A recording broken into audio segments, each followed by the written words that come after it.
The date is October 9th, 2020, 1:30 p.m. We are in the House Chamber of the Kansas State House in Topeka. I'm Patty Clark, and today I will have the privilege of interviewing Ann Pottorff from Wichita, who was state representative representing District 83 from 1985 to 2013. I'll be conducting the interview on behalf of the Kansas Oral History Project, Incorporated, a not-for-profit corporation created for the purpose of interviewing former legislators, particularly those who served from the 1960s to 2000. These interviews will be made accessible to researchers and to educators. The interviews are funded in part by a grant from the Kansas Humanities Council. The audio and video equipment today is being operated by David Heineman. Ann grew up and was raised in the city of Wichita. She has her bachelor's from Kansas State University and her master's from St. Louis University. She served as president of the Kansas Association of School Boards before you became a state legislator, and also served on the Wichita School Board. While you were a legislator, she served as vice chair of the Appropriations Committee, chair of the Arts and Cultural Resources Committee, and chair of the State Building Construction Committee, as well as time on the Transportation Committee, and actually a multitude of other committees as well. You had a very, very diverse set of committee experiences. That's right, which was very good. There were a number of issues, a number of watershed legislation that was passed during your tenure, and we'll get to that in a little bit. But Ann, let's start with just talk about your background. Born and raised in Wichita, your time with the school board there, your time on the state board of school boards. Well, I was raised, as you mentioned, in Wichita, went to public education in Wichita. And we lived in St. Louis for a couple years, but decided to come back to Wichita, come back to Kansas, because that's where we wanted to raise our family. And my husband decided to run for the Wichita School Board. He had a good friend, Kent Frizzell, who was very involved in Kansas politics, who they had been in a breakfast group together, and Kent talked my husband into running for the Wichita School Board. And my husband ran for the school board, and he was there for 12 years. And on a Monday night, he said, I'm not going to run anymore, because the next day was Tuesday was a filing deadline. And I said, maybe I'll run for school board. Maybe I'll come down to the meeting. I had never even thought about political office. Neither one of us were political in our families at all. So I went down to the school board that evening, and I thought, yes, I'm going to. So we put a little press release together by Tuesday the next morning, and I ran for the Wichita School Board. And there was about 25 people running at that time. When I ran, they thought, since my husband had been on the school board, I was going to be just like him. And I was not even interviewed by the Wichita Eagle, which was kind of interesting at that time, because the Eagle always interviewed people. But I did. I was elected, and I was elected Wichita School Board for 8 years. And during this time I was on the Wichita School Board, I came to Topeka a lot, because I was very involved in education, and Wichita did not have a lobbyist at all. So I would come up here, and I had a chance to meet many of the legislators at that time. And I didn't really think about running for the legislature that much until January, before Mike Meacham, who was my representative, said, I'm not going to run again. Would you be interested? And this was in January, and I would come up to Topeka, be up here several times during the month, and visiting with legislators. And the more I was up here, I thought, well, maybe. And it was really until May before I really decided to run for the legislature, and the filing deadline was in June. So I quickly got ready and prepared to run for the legislature. So talk a little bit about campaigning at that point in your political career, how it's similar, or perhaps how it's different. Well, the campaigning for the legislature in an urban area like Wichita was different, because when I was on the Wichita School Board, I ran for the city at large. And when I was in the legislature, I represented just a section of the city. I did represent Wichita State University, And so when I first campaigned, the university colors were yellow and black. And also school colors are usually kind of yellow and black. So I thought, well, those are good colors. So my political signs were yellow and black with Pottorff for legislature on them. And they really showed up because so many people were using red and blue as political signs. Nancy Kassebaum did use green, but but my yellow and black, and people recognized that. And so I campaigned. Door to door was really the way to campaign. And that first door is always the hardest to knock on. And especially in the summertime when it can be 105 degrees outside, you really want to go out and go door to door. But I did. And I really like to go by myself basically because I thought it was important for me to meet the constituents as I was going door to door. I learned that you don't spend time at the door. You just visit with them and give them your card and talk to them. But I was elected after that first time, and I guess the rest was history after that. When you think about your first election, were there issues that you identified with that you were passionate about?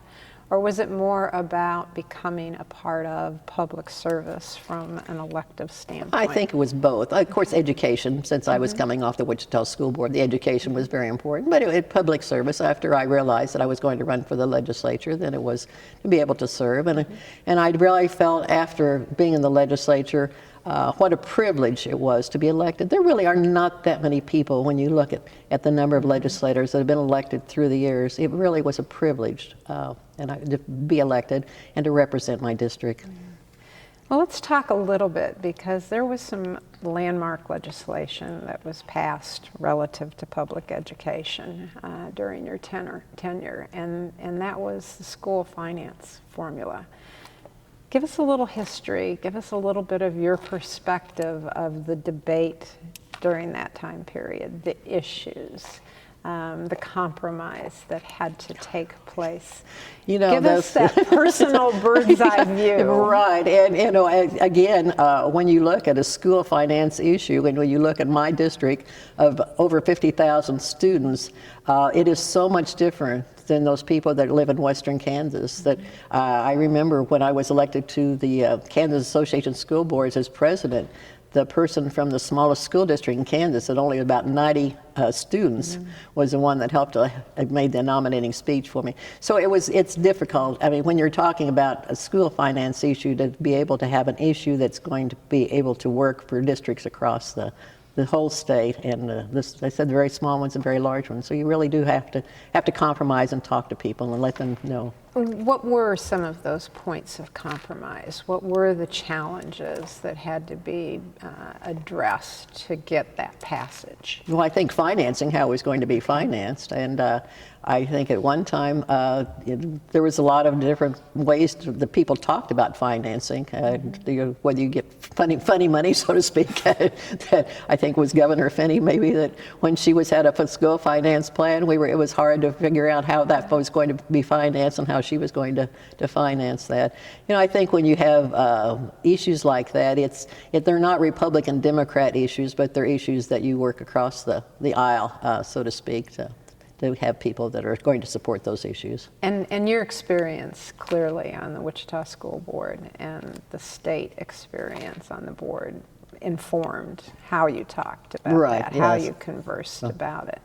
Were there any particularly prickly issues that had to be addressed in order to, especially when you, as you mentioned, the urban districts versus the very small rural districts, where that compromise was really difficult to achieve, but finally got to the finish line?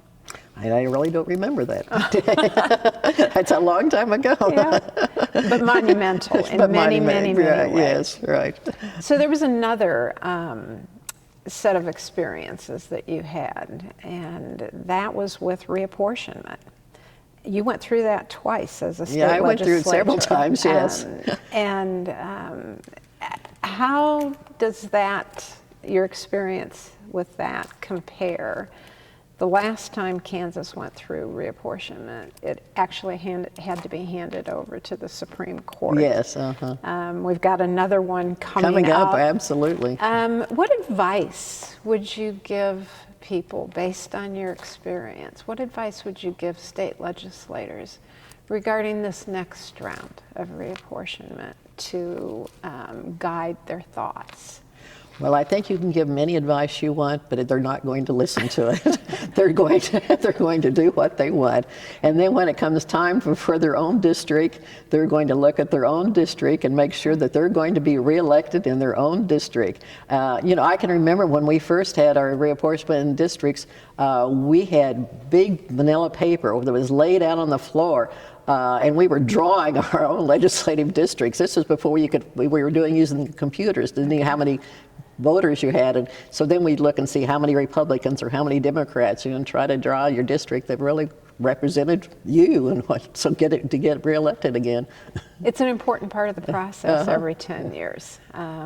Is there anything that you would say to the current legislative body to encourage them to come together and avoid the Supreme Court decision again? Well, I think you have to listen, and I think that is. And then I know there's lots of meetings that going on both as Republican and Democrats, and then trying to work together as to get that final thing. But as you said, it did not work out the last time very well.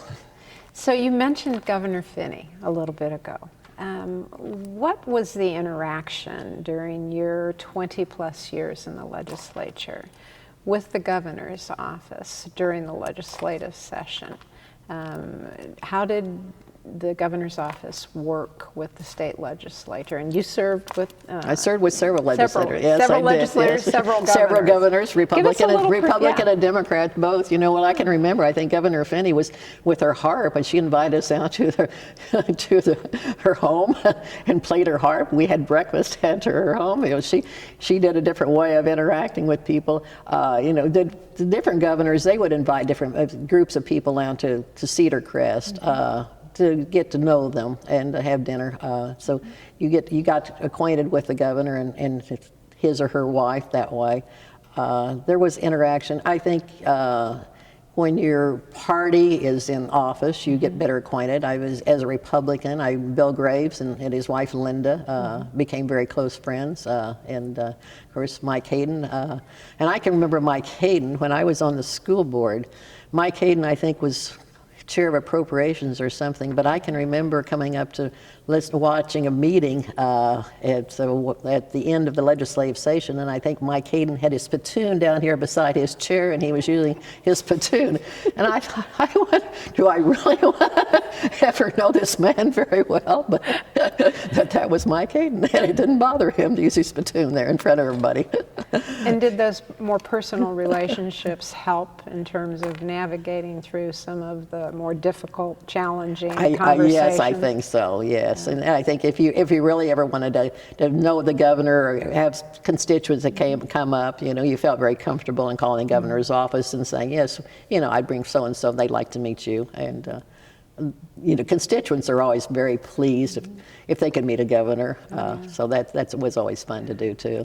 So looking back on your tenure in the House of Representatives, what are a couple of your proudest accomplishments?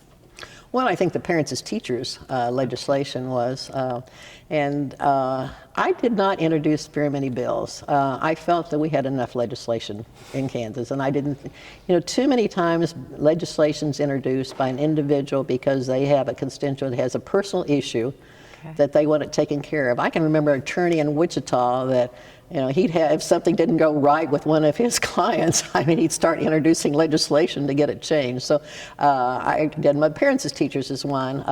And again, from my education background, it was very important. I thought in Parents as Teachers is one that it helped parents learn how to really raise their children, not raise their children, but gave them some information on raising a child. I think there was a comment about we know more about how to change a tire on a car than we do know how to raise a child. But it was patterned after Missouri legislation. And was the response initially to that introduction of that legislation favorable? Were there people you had to convince? There certainly were people I had to convince, but I remember when I first talked about it, and I think that Fred Kerr thought it was a good plan, and he was going to introduce it in the Senate or something, and I said, that's my bill. Let's get this through the House, and then we'll get it over to the Senate. But when we did have hearings, we had some very good testimony from people throughout the state and thought it was an important issue.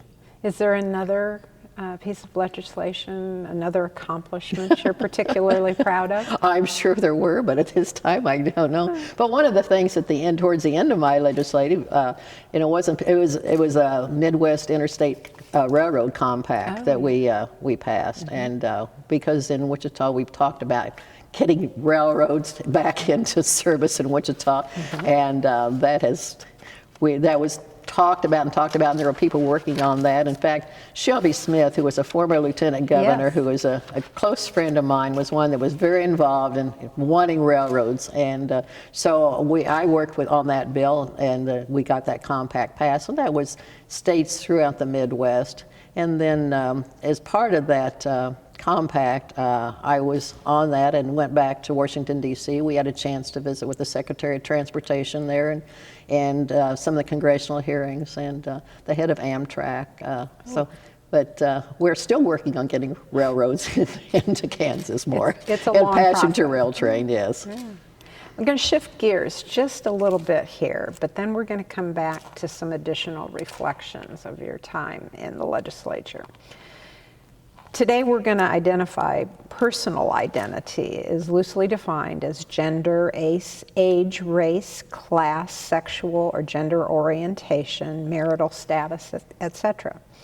Did you experience times during your tenure in the legislature where you believe your personal identity influenced your ability to pass policy, to work with your fellow legislators, or provide constituent services?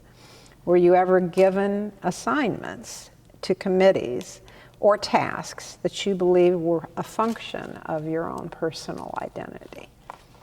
Well, probably just because of my identity with the education issues would be that why. And I served on the Education Committee, and I was on National Conference of State Legislatures, had an opportunity to chair the Education Committee for the National Conference of State Legislatures. And what was that experience like? Well, getting to meet legislators throughout the state throughout the United States is very interesting because every legislature is different. We have a citizens legislature that some of the larger states have legislators that meet all year round.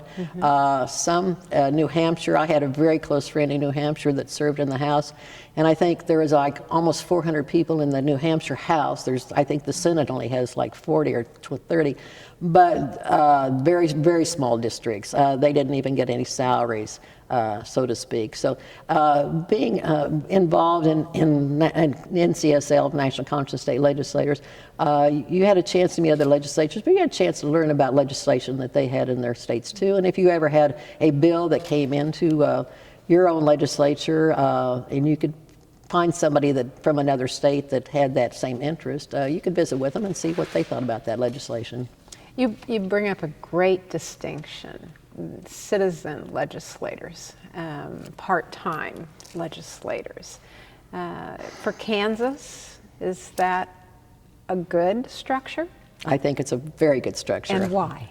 I think because you have a chance to also have a home life, so to speak, or a business. I sold real estate as well as being in the legislature. I was able to go back and forth with that. But if I was in the legislature all year round, I would not be able to have another career like that. And I think it's important for other people that can be able to take several months off and then have a break and be able to do those kind of things. So citizens legislature, and again, we've always talked about, we don't get paid a whole lot, but we seem to find people to run for the legislature, so I don't think it's an issue. Okay, very good. So let's do a little bit of retrospective. As you look back on your time, What changes do you see between the time and you did have a pretty long span. I did, you're right. So let's break it down into two different time periods. What changes did you see from when you were first elected to the point at which your service ended? What changes occurred during that 20 plus years in how you did your work and how the legislative body did its work?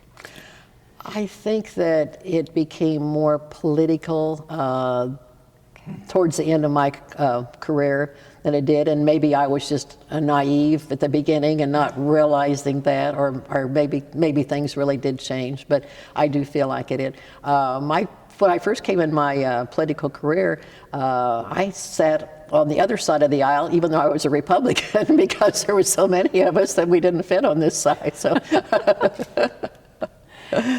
And so what else changed during the 20 years? Anything process-wise? I don't know process-wise. I think campaigning-wise, or being able to run for an office, I think that you had some oppositions, but I don't think parties had people that ran against you. As your own political party, towards the end of my tenure, I would have primary opposition, and I was still in office. I think that was something that at the beginning, Democrats, Republicans would not, if it was an open seat, they would have primaries, but they wouldn't have against an incumbent. Any other changes in the 7 years since you've served in the legislature that are of particular note or particular caution? Well, I don't pay as much attention to the legislature as I used to, and I remember I was visiting with people that had been in the legislature and they left. I said, "Why aren't you paying attention when I was still in the legislature?" And you don't. I mean, you do at the beginning, and you start to kind of have your own life, so to speak. But have your life back. Well, yes, but you still do pay attention, and it's fun. I enjoyed even the drive up here and coming through Topeka to see the changes in Topeka. And I thought it really was a memory today. And I've been up here a couple of times since I left, but just to see what has happened to the city, so to speak. Not a whole lot of changes, but but the memories of places that you lived when you're in the legislature, which were several.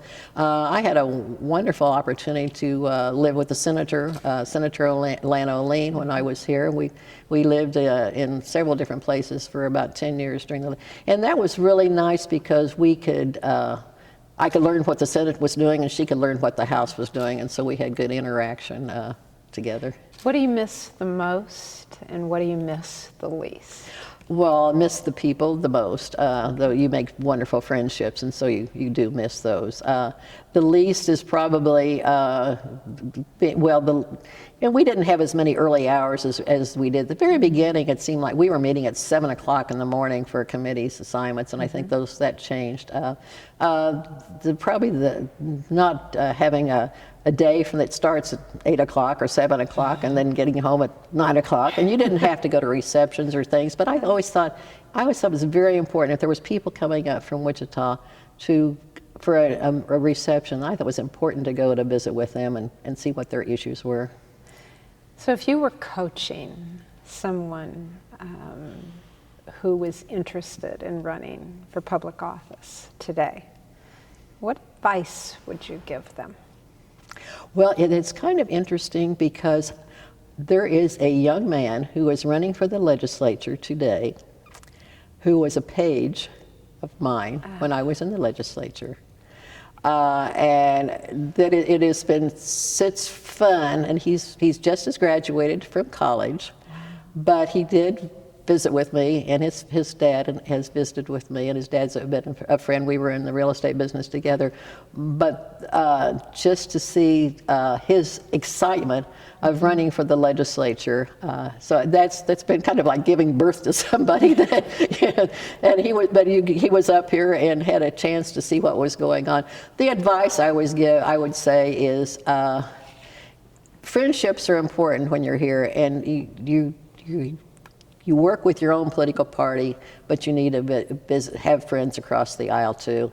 And I know that, again, when I was here, there were certain people that really tried to get, especially in the evening, maybe get Republican Democrats together to socialize, because that was so important. And I think that happened, there was more socialization with Republican Democrats at the beginning of my career than there was later on. What contributed to that, Joanne? I don't know. Maybe people just got busy and they just didn't have as much time.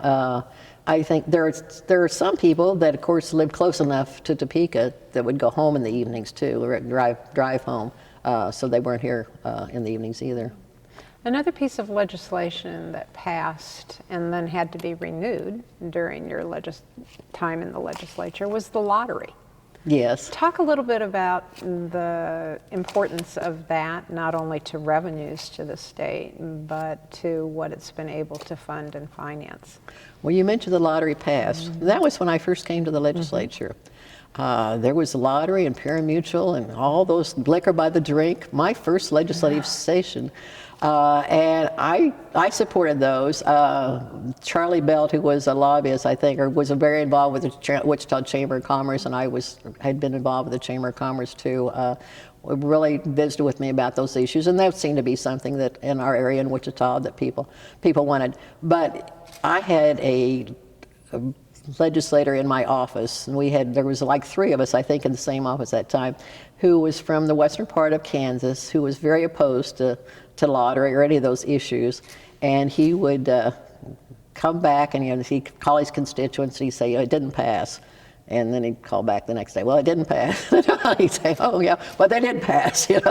So some of those issues took several times to pass. But lottery, lottery ended up, I'm not as personal. I was not a real supporter of lottery, but I thought it was important that people had the opportunity to have it and vote for it. But the money for lottery at the beginning, some people thought it was going to go to education, which didn't, and which was fine, because I think that was not a steady source of income for education. So it went to economic development and other things. But at the beginning, lottery was a little slow process getting started. The authorization of it was important once it passed by the vote of the people. Joanne, you had a really unique opportunity and experience when you served in the Kansas legislature of traveling to Korea. Could you talk a little bit about how that occurred, what you learned, experiences you drew from that trip? That was a wonderful experience, and I was involved with the Women's Legislative Network through the NCSL, and we had an opportunity to go to Korea. There was 8 women, and we were from across the United States. We went to Korea, and the reason we were there was to help the women of Korea to run for political office. They did not know how to run for political office, and it certainly was a man's thing. And so we had different kind of workshops and all with these women.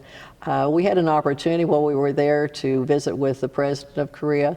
And one of the times when we were at the president of Korea, one of my friends had just had a birthday, and she also had several grandchildren. And so we were sitting there. It was in the Blue House, not the White House, but the Blue House in Korea. We were sitting there with the president, and he was so personal because he was asking my friend about her grandchildren and all. But as we were there in Korea, we visited several different communities to talk to women and all. And then after we were in Korea, we went to Taiwan, and we had a opportunity again there to work with some women, not necessarily run for political office, but some women that were doing some social work in Korea, some domestic violence work and things like that. So it was a wonderful opportunity, and one that I will cherish forever, because I've had opportunities to visit several countries through the legislative process and to help women run for political office. But I think Korea was the highlight. Oh yeah. So do you recall some of the other female legislators that joined you on that trip? One of the legislators was from, one of them was from New Hampshire, and she was in the New Hampshire legislature, and that house has, I think it's almost like 400 some people in the House. her legislative district was almost a mental hospital as well, just a few other things, but it was a small, when you take a state like that, it was just a very small number of people. She came from a very political family. Her husband's family had been governor of New Hampshire. One of the interesting things when we were there, she had a twin sister who was in California, and my friend's birthday was right then. She was having a birthday, and birthdays are very important in Korea, and so they made a big thing of her birthday. But I can remember her calling her sister, but of course there was a number of hours difference between Korea and California, and she called her sister to wish her happy birthday. Well, it was the wrong day, so to speak, because she was ahead or behind. I don't know which it was, but it was that was fun because people were there when we were with her to celebrate her birthday, and they were excited to be part of that too. You mentioned that she visited other countries. What are some of the other countries you visited as a legislator? Well, I had an opportunity to be in Germany. I've had an opportunity to be in Japan. Yes, the Japanese, that was interesting because we were with the different, and I can't recall, they're not called prefectures, I don't think, but anyhow, the different mayors and council people, those things. We were in Germany with a group of people too. As a legislator. But when you're in those places, you do have an opportunity to visit their own capitals and see how their legislative processes work. What were they most curious about in terms of our form of government? Well, of course, they hear a lot about our form of government through television, so they do want to know about our. They're curious how you're elected, basically, how you raise money. You know, that's a new process to them, is raising the money and how we do fundraising and those kind of things. So that's always of interest to them. They again have very few women. It's better now than it used to be, but when you're visiting with those different places, it's mostly all men that are coming out to those meetings. What a great experience. Yes. Thank you for sharing that. So is there anything that during this interview, which has been absolutely delightful. Well, thank you. This has been fun too. Is there anything that we didn't ask you that you wish we would have asked you?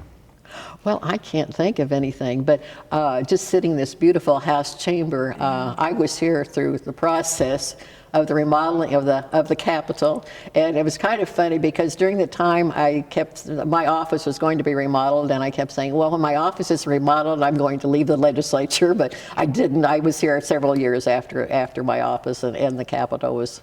It's because being on the building committee, we were kind of involved in seeing what was going on. But this beautiful chamber is just such a joy to be in. Why is that important to Kansans, to have a state house that is well cared for, that is a statement about the state of Kansas? Why is that important? That was a pretty expensive project. Yes, it was. And a large undertaking. Very, very large. Talk a little bit about that.